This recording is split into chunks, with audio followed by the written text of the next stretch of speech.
Vamos meditar na Palavra de Deus com a Núbia Siqueira.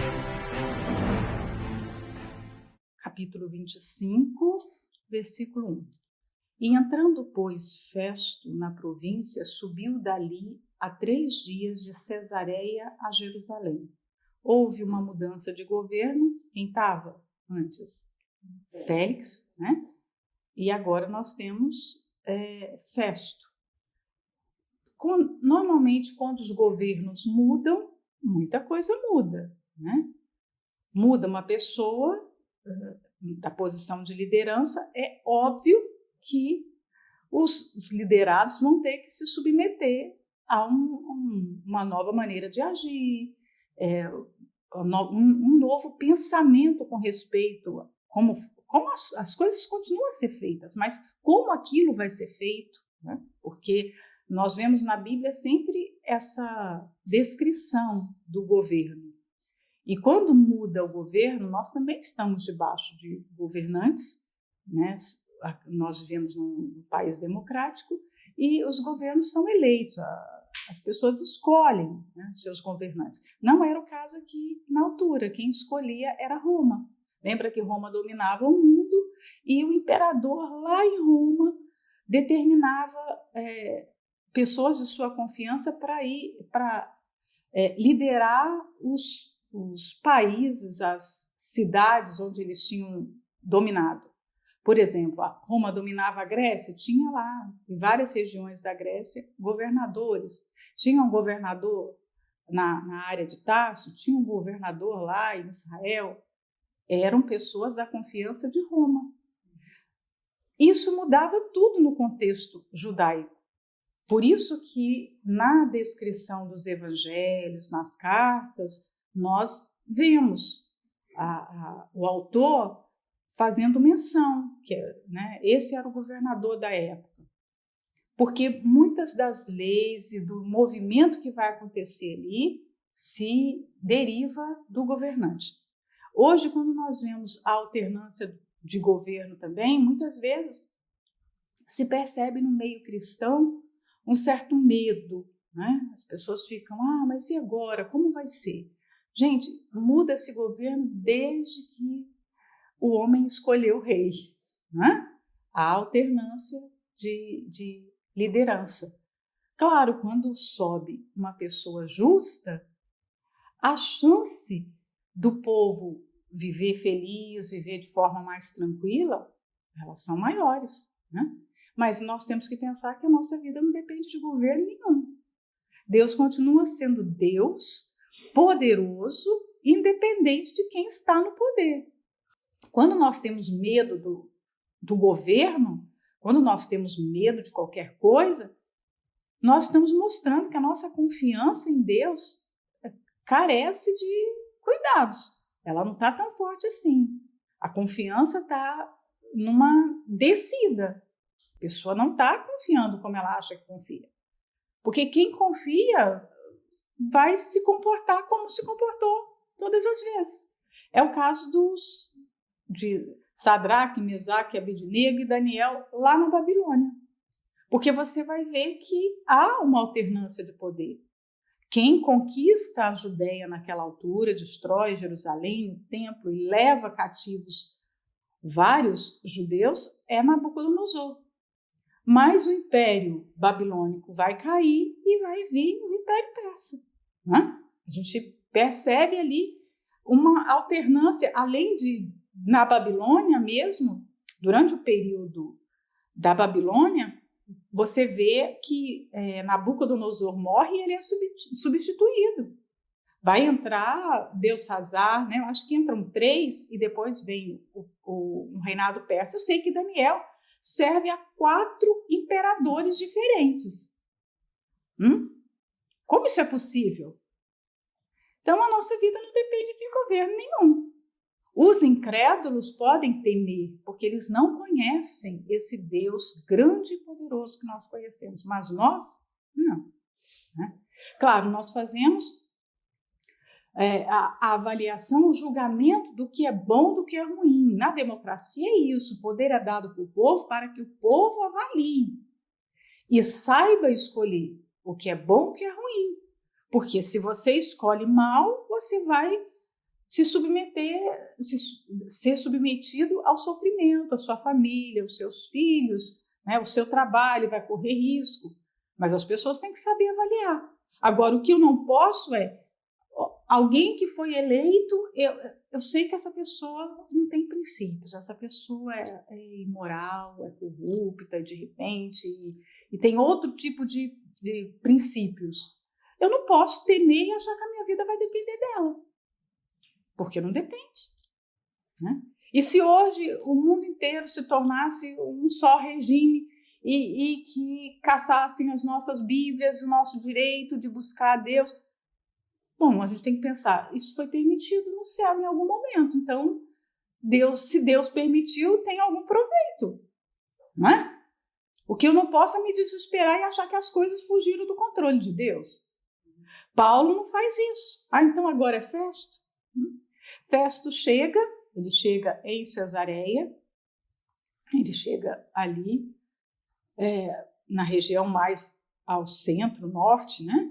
E ele vai, depois de 3 dias, para Jerusalém. Ele descansa, né? Claro. Ele vai chegar à sede do poder religioso. Ele tem a sede do poder político, mas ele sabe que Israel... Por que ele quer ir a Jerusalém? Porque o poder religioso está em Jerusalém. E ele não vai conseguir governar Israel sem conhecer bem as figuras que estão lá em Jerusalém. Todo mundo já sabia. Israel era um país, nessa altura chamava-se a Judéia. A Judéia era uma região conhecida no mundo inteiro como um barril de pólvora, como ainda hoje é, né? Não mudou muita coisa. Porque tinha a religião que tornava tudo muito tenso. E era necessária habilidade para lidar com tudo isso, né? Fazer a vontade do imperador, mas teria que ter uma parceria política com os religiosos, porque senão eles tornariam a vida daquele governador um pouco mais difícil, né? Mas em toda mudança, o que a gente tem que pensar aqui, antes de partir para o versículo 2? Em toda mudança, Deus vai fazer sempre a sua vontade. Ah, não, mas esse homem é muito mau, a vontade de Deus não. Deus não vai conseguir, a igreja não vai conseguir fazer a vontade de Deus. Esquece. A vontade de Deus nunca vai ser frustrada. Não importa quem esteja no poder, né? E o sumo sacerdote e os principais dos judeus compareceram perante ele contra Paulo e lhe rogaram, pedindo como favor contra ele que o fizesse vir a Jerusalém, armando ciladas para o matarem no caminho. Plano velho, né? Plano antigo, mas a gente sabe que o diabo não desiste. Aqui fala do sumo sacerdote e dos principais judeus. Eu fiquei pensando aqui quando li esse versículo. Nós estamos hoje num tempo de redes sociais e nada contra as redes sociais. Eu tenho redes sociais, eu uso as minhas redes sociais com sabedoria, porque quero divulgar o evangelho lá. Mas hoje as pessoas são extremamente vistas pelas redes sociais, pelo seu número de seguidores, pela influência que ela exerce, como se a sua importância se derivasse das suas redes sociais, né? Você quer conhecer uma pessoa hoje, você vai aonde? Nas redes sociais dela, né? Então, as redes sociais se tornaram um termômetro para você ver se alguém tem relevância, se alguém é importante. Aqui, a designação que media se alguém era importante, aqui é o título, ó, é o sumo sacerdote e os principais judeus. Eram os homens que tinham poder religioso, poder financeiro, era a nobreza de Israel. Então, esses aqui você tem que ouvir, né? Eles são importantes. Hoje, nós vivemos nessa cultura que para você ser relevante, para que alguém perceba o seu que você tem valor, que você tem algo a dizer, você tem que ter um número de seguidores. Quem você é? Você tem que saber se expressar, você tem que... Quais os trabalhos que você faz, quais os lugares que você frequenta, né? Quais as fotos que você publica. Por isso é tão difícil publicar. Para algumas pessoas é tão difícil publicar alguma coisa. Porque ela quer a foto perfeita, ela quer o texto perfeito. Eu até hoje, nesses anos todos de rede social, de usar redes sociais, eu só vi uma pessoa uma vez que publicou uma pia de louça suja. Fora isso, eu nunca vi. Porque as pessoas escolhem a dedo as fotos que vão mostrar. Não é? Ela edita as fotos para parecer que elas são mais bonitas, né? Fazem Photoshop, elas escrevem, apagam o texto e vão lá e escrevem de novo e corrigem. Por que que tem todo esse cuidado? Porque há uma preocupação de como a pessoa quer ser vista. Porque ela não quer ser vista como alguém que não tem influência. Né? Nós estamos na era dos influenciadores. E, querendo ou não, nosso discurso tem sido sempre de desinfluenciar. Então, se existem milhões de influenciadores, eu quero estar na turma dos que desinfluencia disso. Tipo, não existe vida perfeita, não existe maternidade perfeita, não existe uma vida sem dor, sem sofrimento. A gente vai... Vocês percebem que o cristão é um ser que o rio está descendo e ele está subindo. E é difícil você subir, porque o curso do rio é o que fala lá em Efésios 2:2, né? Antes de nós nos convertermos, nós andávamos no curso desse mundo, ou seja, o rio estava descendo, a gente estava andando junto com o rio, mas nós nos convertemos, a verdade de Deus nos foi revelada, e aí nós saímos da condição de filhos da desobediência para filhos da obediência. Então, o que a gente tem que fazer? O mundo está descendo. O que você tem que fazer? Você tem que subir. Então, a gente vai fazer o papel o quê? De desinfluenciar para o mal. Porque hoje você vê que pessoas nas redes sociais vão tentar dizer o que você deve comer, o que você deve vestir, o que filme que você deve assistir, que música que você tem que ouvir. Qual pregação é boa, para onde você tem que olhar, o que você tem que ouvir de Deus, porque elas falam que elas são, né? Elas carregam a voz de Deus. Então, elas estão o tempo todo ditando, ordenando que nós façamos alguma coisa.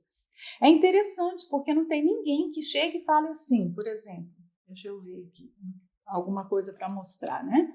Vamos pegar essa garrafa d'água aqui e essa lencinha. Muitos influenciadores vão apresentar uma proposta. Compre isso, porque isso é o melhor que existe. Olha, todas as pessoas bonitas, inteligentes, elas usam isso. É isso que você tem que comprar. E vão lá e reforçam. Né? Tem esse tipo de influenciador. Agora tem um outro tipo de influenciador que vai falar assim, não compra isso não presta. Isso aqui, olha, é engano. Não. Mas compra isso, tá? Porque isso aqui, não é? Tem sempre algum interesse, não é? Tem sempre algo por detrás. Quando eu vejo uma pessoa falando mal, e depois apresento um outro, mais do mesmo. Não é? É mais do mesmo, só isso. Ela também quer te influenciar. Quem é cristão, influencia. Quem é filho de Deus, influencia. Mas não influencia para si. Não tem um interesse pessoal. Essa pessoa leva para Jesus. Porque ele sim é influência. Então, hoje nosso papel é muito mais de desinfluenciar as pessoas. Ei, para de ficar dependendo de coach. Para de ficar colocando a sua vida subjugada ao que essas pessoas falam. Você conhece essa gente? Porque se coloca num pedestal gente que nem se conhece. Você não conhece na intimidade. Se nós precisamos aprender a discernir o espírito daqueles que convivem conosco, que olha que essa é uma tarefa difícil, não é? Que às vezes nós somos enganados até por quem está perto, que você convive, que você come junto. O que dizer então das pessoas que a gente não conhece? O que dizer daqueles que nós não conhecemos? Nós somos responsáveis diante de Deus de identificar o erro. Há um espírito do erro que atua nesse mundo. E na eternidade ninguém vai poder chegar diante de Deus e falar assim: não, Senhor, eu não sabia que isso era errado. Ei, não. Eu te dei capacidade, eu te dei condições para que você discernisse o certo do errado. Se você não fez, se você escolheu ouvir qualquer espírito, dar crédito, como João fala, qualquer espírito, não discernir os espíritos, aí é contigo, porque eu te dei condições. E nós seremos cobrados a partir dessa condição que Deus nos deu. Se formos enganadas, presta atenção nisso, se nós formos enganadas, a responsabilidade é toda nossa, não é de Deus. A culpa não é de quem nos enganou nem de Deus, porque nós temos capacidade de ver isso aqui é mal, isso eu não posso levar para mim. Então, a sociedade, através principalmente das redes sociais, vai ditar o que você deve pensar, o que você deve consumir, como você deve dormir, como você deve viver, como você deve ter comunhão com Deus. Hoje, há conselhos e mentoria para tudo isso, de maneira que é como se estivesse excluindo a particularidade que cada um vive com Deus. Não se tem mais aquele desejo de viver a intimidade com Deus e a relação de depender dele, o que ele vai falar. Porque assim como você não pode depender dessa meditação e eu não posso também depender de uma reunião, eu tenho que ter o meu canal com Deus, a minha dependência dele, buscá-lo no secreto. As pessoas também não. Elas não podem depender do que nós falamos ou do que qualquer outra pessoa fale. Mas nós vemos a atuação do diabo claramente nas redes sociais. Já vem com aquela ideia. Primeiro você vai fazer amigos aqui. Gente, amizade que é uma coisa tão boa, não é? Amizade é algo que o ser humano gosta. Então, a primeira rede social que eu entrei era aquela falsa sensação que você tem amigos. Amigos que você nem conhece. Como?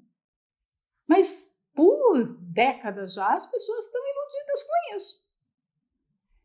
E fazem daquilo ali uma plataforma de vida. É onde elas limpam o coração, onde elas se expõem, onde elas conhecem outras pessoas para sair. E aí, depois vem um outro termo. Eu não sei qual que é pior, porque assim, seguir e seguidor. Seguir, né? Você passa a seguir alguém. Vocês nunca acharam esse termo muito forte? Porque assim, nós seguimos o pastor, nós somos ensinados em algum momento da nossa vida, a gente chega, se converte e olha, vocês vão me seguir agora. É assim? Não. Nós somos ensinados ao quê? Seguir a Jesus, o único que pode ser seguido. Mas aí vem uma rede social que vai te ensinar a seguir muita gente, não é? E quando você segue, você é influenciado. Não venha me dizer que não é. É influenciado. Só o nome. Olha, eu sou seguidor do fulano. Já pensou isso? Eu sou seguidor do fulano. Dá vontade de ir agora, né? Fazer uma limpa.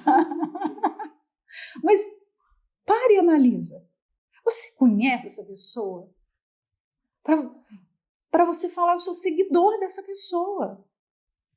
A proposta do Evangelho é que você siga Jesus. Jesus. Só ele, Jesus. Mas aí vem uma rede social e nos propõe, você pode seguir muita gente, né? E aí quando você vê uma pessoa com 1 milhão de seguidores, você pensa, então eu tenho que seguir essa pessoa, ela tem 1 milhão de seguidores, ela é importante. Aí você vai lá e vai ver quem é que está seguindo essa pessoa. Aí você fala, poxa, só gente inteligente que segue ela. Tipo, como que eu não sigo essa? Não é? Você já pensou nisso? É assim que muita gente se comporta. Não, o fulano tem 30 milhões de seguidores, tem 30 milhões seguindo, eu também tenho que seguir. Ela nem sabe direito o que aquela pessoa fala, o que ela é, o que ela vai publicar, mas ela vai seguir. Apareceu na televisão uma única vez, pronto, já tem que seguir. E aí nós temos feito os nossos principais aqui, judeus, eles são. Aqui os sumos sacerdotes principais eram os influenciadores da religião ali. E quem são os nossos influenciadores hoje? Quem são? Quem nós seguimos? Quem nós seguimos? E será que nós também não nos sentimos para baixo porque a gente não tem um número de seguidores expressivo? Será que Deus vai nos medir pelo número de seguidores? A rede social não é para fazer entretenimento, a rede social é para, pelo menos da pessoa que se converteu, né? Pessoa que realmente tem compromisso com Deus. Ela não está ali para o entretenimento. Esse é um dos compromissos que eu tenho. Eu falei, eu não tô... As pessoas estão aqui para fazer entretenimento, elas estão aqui para vender alguma coisa, elas têm seus interesses. Eu só tenho um interesse. Eu não quero que ninguém se divirta quando entra nas minhas redes sociais. Não é esse o objetivo. Porque eu sei que eu vou ser cobrado. Eu vou ser cobrada por Deus, por tudo que eu faço ali. Eu quero influenciar pessoas a conhecer a Deus. E desinfluenciar das coisas erradas que estão acontecendo nesse mundo. Deus pode usar a minha plataforma, Ele pode contar com aquele espaço para quebrar essas influências ruins, não para promover o que é do diabo, fazer o que todo mundo faz, né? Então nós vemos aqui um pedido de favor contra Paulo, né? Eles vão pedir a Festo, ele está lá em Jerusalém, e o pedido é: olha, nós queremos que você traga Paulo para Jerusalém. Por isso que eu falei, o plano é antigo. Por quê? Naquela viagem, ele já tinha uma emboscada armada. A ideia era matar Paulo durante o percurso, né? Mas como é difícil matar alguém que Deus quer que esteja vivo, né? É difícil. Se Deus quer que a pessoa esteja viva, você, olha, pode tentar de toda forma matá-la. Não vai conseguir. Mas Festo respondeu que Paulo estava guardado em Cesareia e que ele brevemente partiria para lá. O que Festo responde? Não vou trazer Paulo para Jerusalém, não. Imagina a raiva daqueles homens, né? Porque eles foram pedindo um favor. Você imagina quanto eles estavam humildezinhos, né? Solícitos. Porque, querendo ou não, Festo dependia dos religiosos. E eles sabiam disso. Olha, nós estamos precisando desse favor. É melhor você fazer porque a gente vai, né, para você ter crédito com a gente. Olha só. Você faz isso hoje. E tem um outro ditado também. Uma mão lava a outra. Vocês conhecem isso, né? Uma mão lava a outra. Então. E aí o que ele vai e faz rapidamente? Não. Ele está guardado. Ele está lá em Cesareia. E eu já estou descendo para lá. Olha isso. Muito interessante, né? Deus governando através dos governos. O que você vê aqui? Deus fazendo a sua obra através de um Festo que a gente nem conhece. Isso aqui não é discípulo, gente. Esse Festo é parente dos nobres lá. Ele era um homem nobre, parente de senadores lá em Roma. Ele não temia a Deus, era um pagão. Mas Deus, para abençoar Paulo, está usando quem? Um pagão, né? E aí eu fiquei pensando também nesse versículo aqui. Vamos ler o 5, que vai ser até melhor para falar o que eu pretendo aqui. Os que, pois, disse, dentre vós têm poder, desçam comigo. E se neste homem houver algum crime, acusem-no. Então, os que dentre vós, havia um grupo grande, os que realmente mandam aí, os que têm poder, pode vir comigo. E o que vocês têm contra ele, vocês vão falar lá no tribunal, diante dele. Ou seja, não vou ouvir vocês sem estar na presença de Paulo. Uau! Olha que princípio de justiça esse incrédulo teve. Não vou ouvir o que vocês têm para falar. O que vocês têm contra ele, vocês descem e vão falar lá no tribunal. Ah, se a gente fizesse assim com toda a fofoca que chega no nosso ouvido. Já pensou? Olha, você ouviu falar? Olha, você sabe disso? Aquela pessoa. Se a gente... É mesmo? Vamos falar para ela agora? Vamos chamar aqui? Acabaria com toda a fofoca. Eu não estou falando de informação. Há uma diferença entre fofoca e informação. Né? E Deus guardava Paulo, um ponto muito importante aqui para a gente meditar. Deus guardava Paulo através dos incrédulos. Deus guardava o apóstolo Paulo dos religiosos, do seu povo, através de quem? Dos incrédulos, através de Roma. Não é interessante? E por que Deus faz assim, hein? Às vezes dá até um nó na nossa cabeça, né? A forma como Deus age. Porque Ele é Deus. Para mostrar que Ele não depende dos homens. Ele faz a sua vontade, Ele faz como Ele quer. Né? Nesses 2 anos que Paulo teve preso, ele convenceu certamente Lucas a escrever o Evangelho de Lucas. Lucas se tornou escritor nesse período, certamente. Porque Lucas era o quê? Um médico. Né? Mas ele não é relatado como um hábil escritor, alguém que já mandava cartas, nada. Ele é um médico, ele tem sua profissão. Mas ele se converte. E Paulo começa a ver nele alguma chance. Lucas, por que você não faz isso? Por que nós não, né, por que nós não fazemos isso, não fazemos aquilo? E Lucas, ali naquele período, deve ter falado com muita gente, porque a região da Cesareia ali a área, o polo do norte todo, da Galileia, está tudo muito perto. E foi onde o Senhor Jesus mais desenvolveu o seu ministério. Então, olha por que Paulo ficou preso próximo à Galileia. Tinha um motivo. Deus faz as coisas de um modo muito perfeito. Porque ele poderia ter ficado preso em qualquer outro lugar. Mas não, 2 anos num local estratégico. Na área onde o Senhor Jesus mais curou, libertou, ensinou, que ele mais teve seguidores, discípulos. E ele teve na prisão, mas uma prisão com liberdade de receber pessoas, né? Dos seus amigos estarem ali, o visitando, conversando com ele, porque foi falado para o tratarem com brandura. Né? Então, Deus, até quando nós somos injustiçados, porque injustiças existem, mas até quando nós somos injustiçados, nós podemos ver a amorosa mão de Deus cuidando no meio dessa injustiça. Era uma injustiça a prisão de Paulo. Que dura injustiça, porque ele não fez nada do que o acusaram. Nada, nada. Aquilo que falavam contra ele era mentira. Mas ele estava ali, firme. Ele estava resistindo. E aí você vê que Deus estava providenciando, porque a prisão anterior dele lá em Filipos durou uma noite. Lembra? Uma noite.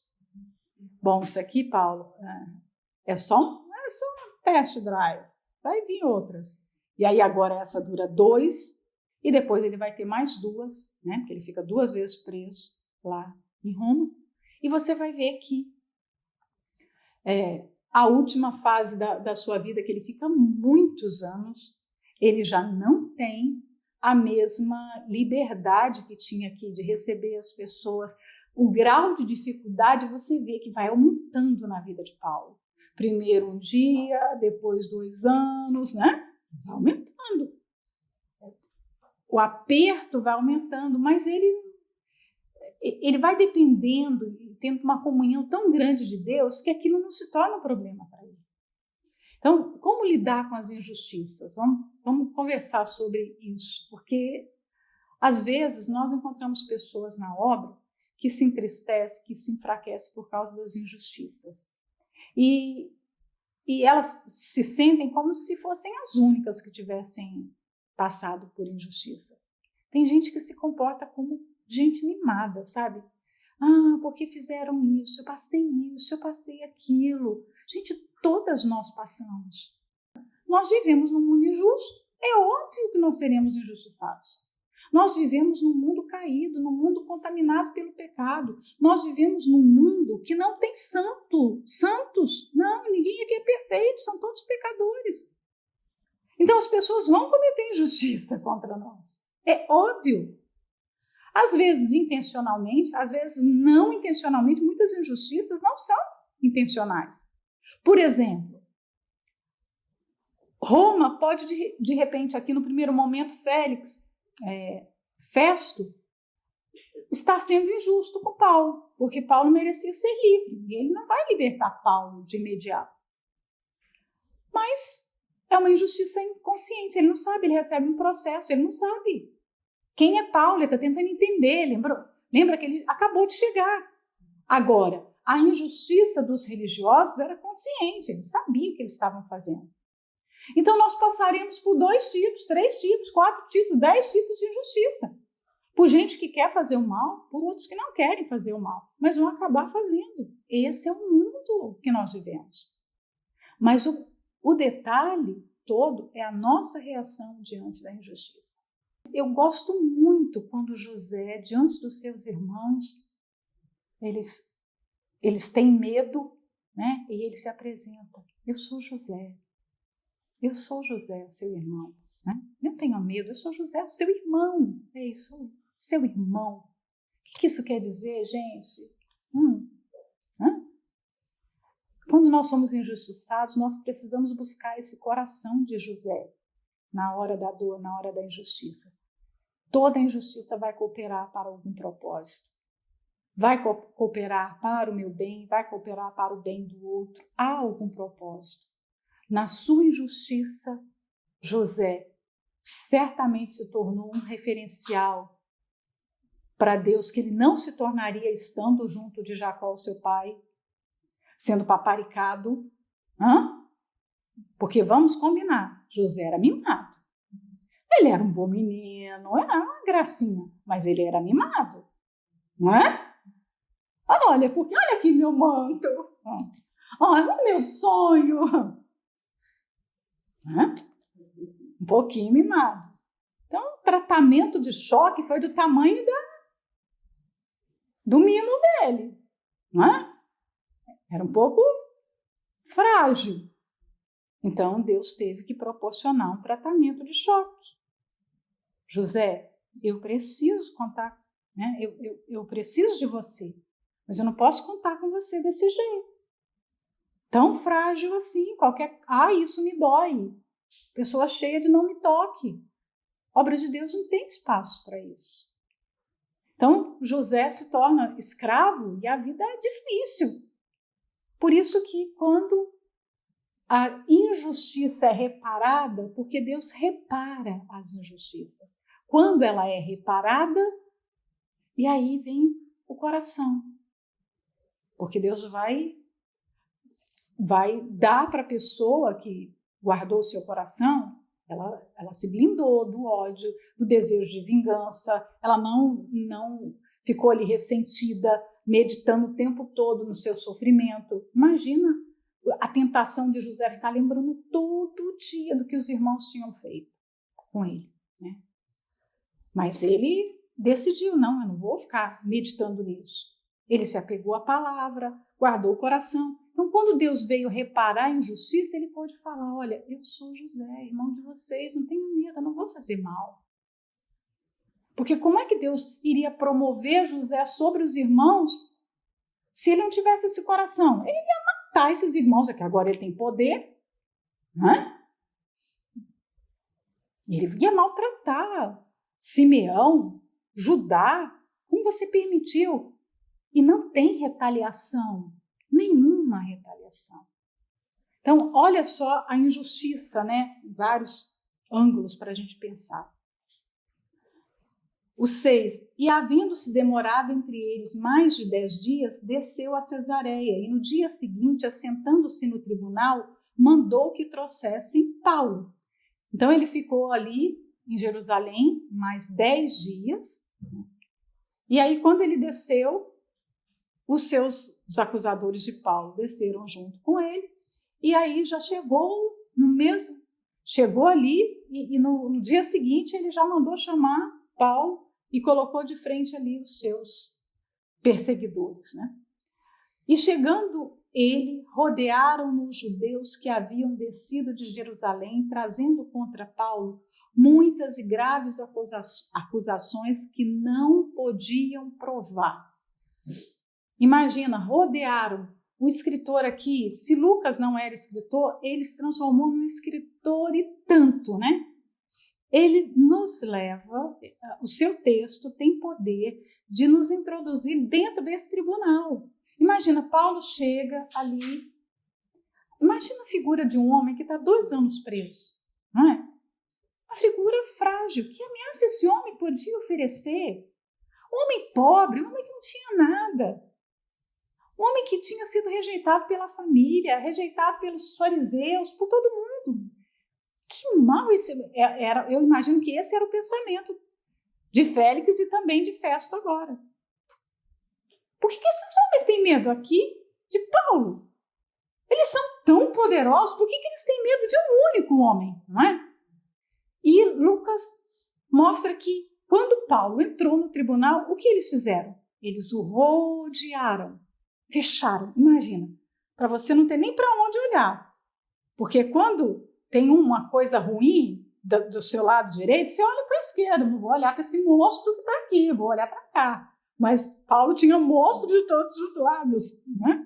A coisa feia estava ali, ó. Não tinha para onde escapar. E fala que eles trouxeram, não um advogado como da outra vez, da vez passada, no capítulo 24, nós conhecemos Tértulo, né? Um advogado que é um excelente orador, mas não teve sucesso nenhum. Agora eles trouxeram aquelas acusações e muitas outras. Lucas fala aqui para a gente, muitas e graves acusações. Não sabemos quais acusações, mas muitas e graves. Eles deviam estar falando horrores, que Paulo fez coisas cabeludas, né? Porque eles tinham 3 acusações da vez passada, lembra? 3. Agora, Lucas mostra que houve um aumento. Tipo assim, a gente vai sair daqui com esse homem condenado, morto, vai acontecer o que nós planejamos. Mas aí vem uma vírgula que Lucas coloca também, e ele faz questão de colocar todas as vezes, que todas as acusações que Paulo sofria, ele era inocente, não tinha provas. Aqueles homens estavam só falando, não tinha nada, não tinha prova nenhuma, né? Os mesmos demônios que agiram na época de Jesus, que agiram na época de Paulo, esses demônios agem hoje. Será que eles morreram? Demônio morre? Onde você acha que esses demônios estão? Esses demônios que criaram tanta confusão com Paulo, esses demônios que perseguiram tanto os cristãos da igreja primitiva, que causaram tantas mortes na Idade Média, onde esses demônios estão? Descansando? Tiraram férias? Não, eles estão aqui, continuam aqui no mundo.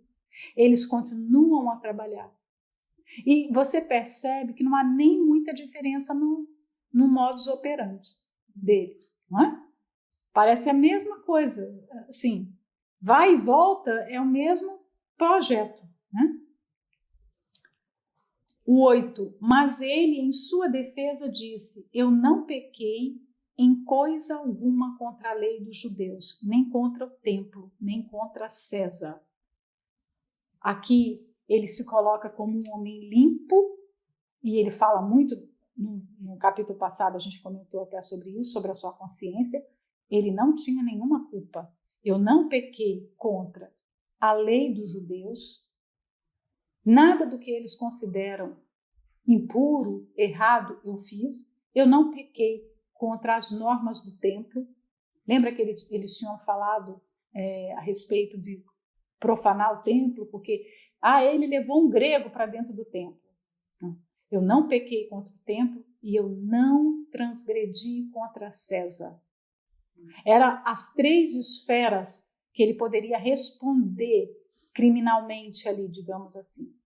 E ele é categoricamente enfático: eu não pequei. Todavia, Festo, querendo comprazer aos judeus, respondendo a Paulo, disse: queres tu subir a Jerusalém e ser lá perante mim julgado acerca destas coisas? Festo sabia que Paulo era inocente. Mas aqui tem o quê? Para a gente parar. Ele queria o quê? Queria agradar aqueles homens corruptos. Ele estava chegando, né? Agora, imagina alguém que não conhece o lugar, alguém que quer se manter no cargo. Ele não quer ter problema com os judeus. E, por exemplo, ninguém gosta de ter problema com o chefe. Você trabalha, hipoteticamente, a pessoa trabalha numa empresa. Ela está começando, ela está no seu primeiro dia, na sua primeira semana, no seu primeiro mês. Tudo que ela não quer é o quê? É um problema, porque ela está começando. Não é assim? Quem já foi no mercado e passou numa caixa que estava começando? Ela faz tudo com tanto cuidado, não é? Ela tem os códigos das coisas até anotadinho assim no papel, para ela não errar. Você fica, para que eu vim para esse caixa? Vai demorar um século, mas ela quer fazer tudo. Por quê? Ela não quer problema. Ela não quer errar, quer fazer tudo certinho. E ela não tem a prática ainda. Festo é um governante que está aqui tendo a sua primeira experiência. Tipo, eu não preciso arrumar um problema agora com o sumo sacerdote. Né? Eu não posso ter um problema com esses homens aqui agora. Como é que eu faço? E aí ele tem essa saída. A estratégia dele é perguntar para Paulo: queres tu subir a Jerusalém e ser lá perante mim? Você vai ser julgado por mim, mas julgado em Jerusalém. Você quer ir? Mas Paulo disse: estou perante o tribunal de César, onde convém que seja julgado. Não fiz agravo algum aos judeus, como tu muito bem sabes. Paulo sabiamente diz que ele quer ser julgado ali perante César, segundo as leis romanas, e ele tinha esse direito porque ele era romano, né? E ele fala que ele conseguiu esse direito por nascimento. E ele deixa claro aqui: olha, Festo, você sabe que eu não sou culpado. Você sabe, né? Você sabe que eu não dei, que eu não cometi agravo nenhum. Se fiz algum agravo ou cometi alguma coisa digna de morte, não recuso morrer. Mas se nada há das coisas de que estes me acusam, ninguém me pode entregar a eles. Apelo para César. Uau! Olha isso! Eu não fiz.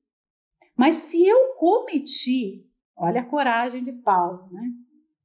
Eu gosto muito de ter na Bíblia referências assim que você pode mirar e fazer um raio-x de como essas pessoas se comportam diante da pressão, diante da injustiça, diante do medo, diante da morte. É tão bom você poder estar com alguém no seu momento de morte e saber como é que essa pessoa morreu. Porque eu quero morrer assim. Não é? Ele está diante de um tribunal. E se um dia eu estiver diante de um tribunal, eu quero me comportar assim. Se um dia eu estiver diante de uma autoridade, e essa autoridade tiver o poder de me julgar, eu quero ter essa coragem, eu quero ter essa fibra. Deus deixou a história de Paulo aqui para que a gente olhasse e se inspirasse nela. Mas ele fala, eu não tenho medo de morrer. Se eu cometi alguma coisa para a morte, pode me matar. Olha só. Ele não se recusa a morrer, não. Paulo não é aquele homem que está assim, olha, ai minha filha, meu Deus, o que eu falo? Não, quer me matar? Não tenho medo de morrer. Eu não me recuso a morrer. Não recuso morrer. Quantas vezes nós recusamos morrer? Nós recusamos passar injustiças, nós recusamos nos expor ao perigo. Mas se eu fizer isso, pode acontecer aquilo. Pensou se Paulo fala, eu não me recuso a morrer, então agora você vai morrer, então vai ter assim. Não, ele não tem medo, né? A maioria das pessoas tem muito medo das injustiças. Elas bajulam, elas ficam ali com receio. O que o bispo está pensando de mim? O que o pastor está pensando de mim? Eu tenho medo, o que eles vão... Como se a vida delas dependessem do homem. Gente, é um pecado. É um pecado a gente colocar no homem a nossa esperança, dar esse poder para o homem que ele não tem. Quando eu temo assim, eu estou dando poder para que o homem haja. A gente que conhece a palavra, nós que conhecemos a Deus, a gente tem que ter essa coragem aqui. Eu não fiz nada, mas mesmo assim, se vocês quiserem me matar, eu não recuso morrer, não. Não é todo dia que você está diante de um homem que não tem medo de morrer. Porque a maioria das pessoas tem medo de morrer, não é? Você está diante de uma pessoa que está pronta para tudo ou nada, não é muito comum, né? Eu não me recuso a morrer, eu não tenho medo da morte. Então, Festo, tendo falado com o conselho, respondeu, apelaste para César irás. Claro, Paulo tem mais esperança na justiça de César, de Roma, do que na justiça dos religiosos. Ele tinha certeza que os religiosos não iriam fazer justiça nenhuma. Paulo quer a justiça. Não é? Tem algum problema de você querer que a justiça seja feita? Nenhum. Quando Paulo apela para Roma, César aqui é um título, tá? Desde que Roma passou a ter um imperador de renome, que foi César, esse título passou a ser usado para os demais. Eles tinham um nome anterior, mas o sobrenome, César. Né? Quem era imperador nessa época aqui era Nero. Né? E Nero, gente, era o pior dos homens. Né? Vocês já ouviram falar de Nero? Todo mundo já ouviu falar de Nero. Né? De fazer barbaridades, de colocar fogo em Roma, por exemplo. Né? Mas ele prefere ir para Nero do que ficar com aqueles religiosos. Incrível, né? Ele tem vontade de pregar em Roma. Então, naqueles 2 anos, Deus estava preparando Roma para receber Paulo. Roma era uma grande metrópole, mas não tinha Paulo. Então, Roma está sendo preparada. E agora, quando ele fala, eu prefiro ser julgado pelo tribunal romano. E aí, Festo, olha só, você apelou para César? Para César irás. Então, você não tem tanta vontade. O Espírito Santo, Festo está falando isso, mas o Espírito Santo interiormente está falando assim, você não queria tanto ir pregar em Roma? Eu vou te levar para Roma. Eu vou te levar para Roma. Se os nossos sonhos são sonhos de levar a palavra, de expandir o evangelho, são sonhos que coadunam com o céu, sabe, que refletem o céu, Deus vai fazer questão de realizar esses sonhos. Paulo tinha o seu sonho de Paulo era pregar em Roma. E Deus vai fazer esse sonho acontecer da melhor forma, porque ele vai pregar com as pessoas mais importantes em Roma. Né? Então, o Espírito Santo nos leva de acordo com o que há dentro do nosso coração. Você tem um sonho? ainda de pregar para pessoas que não conhecem o Senhor Jesus, pregar para pessoas que... Um público difícil, por exemplo, né? Muitos têm o sonho, quero pregar na África, no meio da pobreza. Tenho vontade de pregar para muçulmanos, pregar para hindus, né? Porque a maioria tem o sonho, vamos pensar aqui no nosso meio, há o sonho de se pregar, mas pregar nas facilidades, pregar em lugares que a vida não esteja correndo risco, que você não esteja assim tão, né, ameaçada. Mas Paulo não, ele tinha sonho de pregar na terra de Nero. Isso não era uma coisa fácil, não era simples, né? Então, qual é a sua vontade? Qual é a nossa vontade? Então, eu termino, Deus abençoe.